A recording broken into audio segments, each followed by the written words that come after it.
So hello guys, এটা আমাদের উপরের ঘর। এই দেখেন,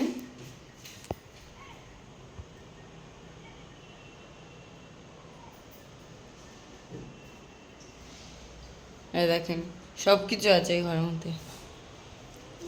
এইটা আমাদের উপরের ঘর। এই যে এটা হলো আমাদের আর একটা ঘর। এই দেখেন, এটা আমাদের আয়না। এই দেখেন এসি। এই যে আমাদের ফুল ঘর। এটা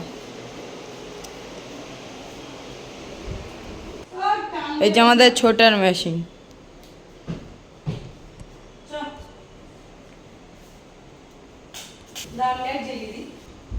এই যে আমাদের দাবা। এই দেখেন, এই যে আমাদের পুরো ঘর। আর নিচের ঘরটা তোমাদের দেখাচ্ছি। এই যে আমাদের ওয়াশরুম। এই দেখুন, এখন আমরা নিচের ঘরে গিয়ে দেখাবো, চলে।